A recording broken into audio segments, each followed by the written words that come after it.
ఓం మహాగణపతే నమః. డిసెంబర్ మాసంలో ఉన్నటువంటి ద్వాదశ రాశుల వారి ఫలితాలు ఏ విధంగా ఉన్నాయో చూద్దాము. ముందుగా ఈ మాసంలో ఉన్నటువంటి గ్రహస్థితిని గనక ఒకసారి మనం గమనించినట్టయితే, ఈ మాసంలో దాదాపు అన్ని గ్రహాలు దాదాపు స్వల్ప కాలంలో మనకు సంచారం చేసేటటువంటి గ్రహాల అన్ని మార్పులనేవి జరుగుతున్నాయి. మనం చూసుకున్నట్టయితే శుక్రుడు మారుతున్నాడు, రవి మారుతున్నాడు, కుజుడు మారుతున్నాడు, అదేవిధంగా మనకి బుధుడు కూడా మారుతున్నాడు. ఇక గురువు కూడా ముఖ్యంగా ఈ మాసంలో మన కర్కటక రాశి నుంచి మళ్ళీ మిథున రాశిలోకి కూడా సంచారం చేస్తున్నాడు. ఈ విధంగా మనకు చాలా గ్రహాల యొక్క మార్పులు అనేవి మనకు ఈ మాసంలో కనిపిస్తున్నాయి.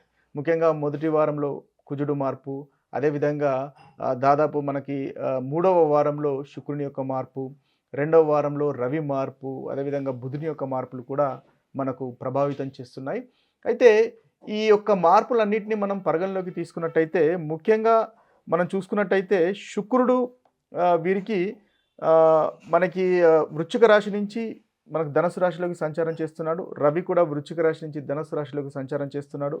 కుజుడు వృశ్చిక రాశి నుంచి ధనుసు రాశిలోకి, బుధుడు మనకి తులా రాశి నుంచి వృశ్చిక రాశిలోకి సంచారం అనేది ఉంటుంది. అయితే ఈ సంచారాలన్నింటినీ మనము పరిగణలోకి తీసుకొని ఈ మాసంలో ఏ ఏ రాశుల వారికి ఏ విధంగా ఉంటుందో చూద్దాము. మకర రాశి వారికి డిసెంబర్ మాసంలో ఉన్నటువంటి ఫలితాలు కనుక మనం చూసుకున్నట్టయితే, ఈ రాశి వారికి చాలా చక్కటి ఫలితాలు ఈ మాసం మొత్తము కనిపిస్తున్నాయి. దాదాపు అన్ని గ్రహాలు మీకు అనుకూలంగానే ఉన్నాయి. కుజుడు అనుకూలంగా ఉన్నాడు 11వ స్థానంలోను, శుక్రుడు లాభస్థానంలో ఉన్నాడు, అదేవిధంగా బుధుడు మనకు లాభస్థానంలోను దశమ స్థానంలోను యొక్క సంచారం ఉంటుంది. శుక్రుడు 12వ స్థానంలో సంచారము, రవి లాభస్థానంలో సంచారము, శని 3వ ఇంట్లో సంచారము. ఈ విధంగా చూసినట్టయితే దాదాపుగా అన్ని గ్రహాల యొక్క సంచారం అనేది మనకు మకర రాశి వారికి చాలా చక్కటి ఫలితాలు ఈ మాసంలో మీకు కలగజేస్తున్నాడు. కుజుడు 11వ ఇంట్లో 12వ ఇంట్లో సంచారం. కుజుడు మొదటి వారంలో 4వ స్థానాధిపతి, అదేవిధంగా లాభాధిపతి అయినటువంటి కుజుడు లాభస్థానంలో సంచారం అనేది చక్కగా ఉంటుంది. ఇంటికి సంబంధించినటువంటి విషయాల్లో లాభదాయకంగా ఉంటుంది. ప్రాపర్టీస్కి, భూములకు సంబంధించిన విషయాల్లో లాభదాయకంగా ఉంటుంది. వాహనం కొనుగోలు చేసే అవకాశం ఉంటుంది. వాహనానికి సంబంధించిన విషయాలు కూడా చాలా చక్కటి ఫలితాలు మనకి ఈ కుజుని వల్ల మీకు కలుగుతాయి. సోదరిమణులతో ఆనందంగా సంతోషంగా ఉంటారు, తద్వారా చక్కటి ఫలితాలు మీకు కలుగుతున్నాయి. ముఖ్యంగా శుక్రుడు కూడా చాలా చక్కగా ఉన్నాడు. 12వ ఇంట్లో శుక్రుని యొక్క సంచారము అనుకూలంగా ఉంటుంది. చివరి భాగంలో దంపతుల మధ్య ఆనందము, సఖ్యత అనేది ఉంటుంది. స్త్రీ సౌఖ్యం ఉంటుంది.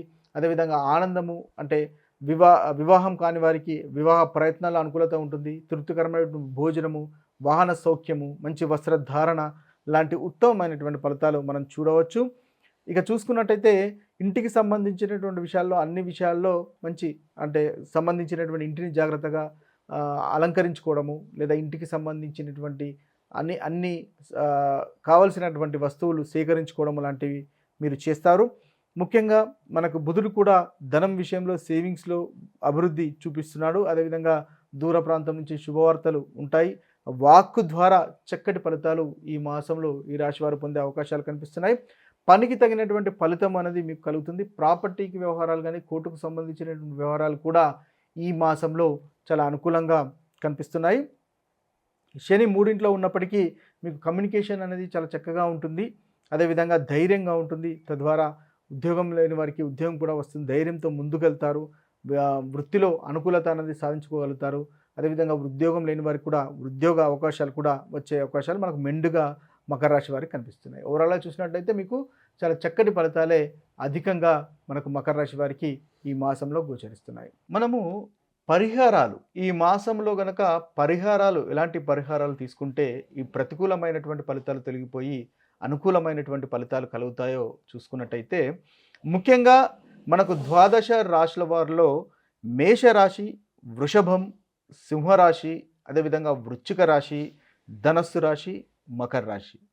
మేషరాశి, వృషభ రాశి, సింహరాశి, అదేవిధంగా వృశ్చిక రాశి, ధనస్సు రాశి, మకర రాశి, ఈ రాశుల వారు ముఖ్యంగా చేసుకోవాల్సినటువంటి పరిహారాలు రవికి, కుజునికి, ఈ 2 గ్రహాల యొక్క పరిహారాలు కనుక మీరు ఈ మాసంలో చేసుకున్నట్టయితే చక్కటి ఫలితాలు కలుగుతాయి. అయితే ఆ పరిహారాలు కనుక మనం చూసుకున్నట్టయితే ముఖ్యంగా ఆదిత్య హృదయాన్ని పఠించండి. ప్రతి ఆదివారము లేదా సూర్యోదయము ప్రతిరోజు ఆదిత్య హృదయాన్ని పఠించినట్టయితే చక్కటి ఫలితాలు కలుగుతాయి. ఈ మాసంలో రవి వల్ల కలుగుతున్నటువంటి ప్రతికూలమైనటువంటి ఫలితాలు తొలగిపోతాయి. ముఖ్యంగా వీరు ఏదైతే మనము రవికి సంబంధించినటువంటి మంత్రాన్ని కూడా చదువుకోవచ్చు. ఓం హ్రాం హ్రీం హ్రౌం సూర్యాయ నమః అనేటటువంటి మంత్రాన్ని 108 సార్లు గనక పఠించినట్టయితే ఈ రాశుల వారికి రవి వల్ల కలుగుతున్నటువంటి ప్రతికూలమైనటువంటి ఫలితాలు తొలగిపోతాయి. అదేవిధంగా రవివారం అంటే ఆదివారం రోజు ఫాస్టింగ్ ఉండడం కూడా చక్కటి ఫలితాలు వీళ్ళకు కలుగజేస్తాయి. ముఖ్యంగా శివుణ్ణి కూడా మీరు పూజించడం వల్ల మంచి ఫలితాలు అనేవి ఈ రాశుల వారికి కలుగుతాయి. అదేవిధంగా రవితో పాటుగా మనం కుజుణ్ణి కూడా ఆరాధించినట్టయితే చక్కటి ఫలితాలు మనకి కలుగుతాయి. ముఖ్యంగా కుజునికి సంబంధించినటువంటి మంత్రాలు కనుక మనం చూసుకున్నట్టయితే మనం ఒకసారి చూసుకున్నట్టయితే ఓం క్రాం క్రీం క్రౌం కుజాయ నమః అనేటటువంటి మంత్రాన్ని 108 సార్లు కనుక పఠించినట్టయితే చక్కటి ఫలితాలు కలుగుతాయి. ఇది కుజుని యొక్క బీజ మంత్రము. దీనివల్ల మనకి కుజునికి సంబంధించినటువంటి ఎటువంటి దోషాలున్నా కూడా తొలగిపోతాయి. ఈ మాసంలో మీకు కుజుడు కూడా అంతగా అనుకూలంగా లేడు కాబట్టి ఈ మంత్ర పఠనము 108 సార్లు కనుక పఠించినట్టయితే చక్కటి ఫలితాలు కలుగుతాయి. అదేవిధంగా ప్రతి మంగళవారము హనుమంతుని పూజించినట్టయితే మంచి ఫలితాలు ఈ రాశుల వారికి కలుగుతాయి. కుజునికి ఉన్నటువంటి దోషాలు తొలగిపోవడానికి హనుమంతుడు కూడా మనకు చక్కటి ఫలితాలను కలుగజేస్తాడు. ఇక చూసినట్టయితే ముఖ్యంగా మనకి ప్రతి మంగళవారం హనుమంతుని పూజ, అదేవిధంగా మహామృత్యుంజయ మంత్రాన్ని కూడా పఠించినట్టయితే మంచి ఫలితాలు కలుగుతాయి. ఇక మిథున రాశి వారు, కర్కటక రాశి వారు, కుంభరాశి వారు, ఈ 3 రాశుల వారు యొక్క ఫలితాలు వీరి యొక్క పరిహారాలు కనుక మనం ఒకసారి గమనించినట్టయితే వీరికి శుక్రుడు అంతగా అనుకూలంగా లేడు కాబట్టి శుక్రుడు యొక్క పరిహారాలు చేసుకున్నట్టయితే 3 రాశుల వారికి చాలా చక్కగా ఉంటుంది. శుక్రునికి సంబంధించినటువంటి పరిహారాలు చూసుకున్నట్టయితే శివుణ్ణి, పార్వతిని, శివ పార్వతులను పూజించడం వల్ల ఈ మాసంలో ఈ రాశుల వారికి అనుకూలంగా ఉంటుంది.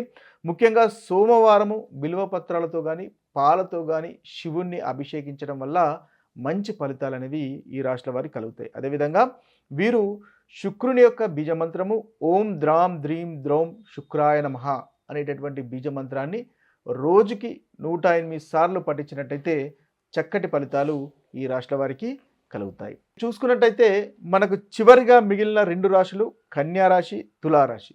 ఈ కన్యారాశి, తులారాశుల వారికి ముఖ్యంగా బుధునికి సంబంధించినటువంటి పరిహారాలు చేసుకోవడం వల్ల చక్కటి ఫలితాలు కలుగుతాయి. విష్ణు సహస్రనామం పఠించడం వల్ల మంచి ఫలితాలు కలుగుతాయి. అదేవిధంగా బుధవారం రోజు ముఖ్యంగా వెంకటేశ్వర స్వామిని దర్శించుకోవడము లేదా మహావిష్ణువును ఆరాధించడము వల్ల చక్కటి ఫలితాలు ఈ రాశుల వారికి కలుగుతాయి. ఇవి స్థూలంగా మనకి ఈ 12 రాశుల వారికి ఈ డిసెంబర్ మాసంలో ఉన్నటువంటి పరిహారాలు. ఇక మరొక వీడియోలో మరొక రాశి ఫలితాలతో కలుద్దాము. అంతవరకు సెలవు. సర్వే జన సుఖినో భవంతు, సర్వే సుజన సుఖినో భవంతు. నమస్తే.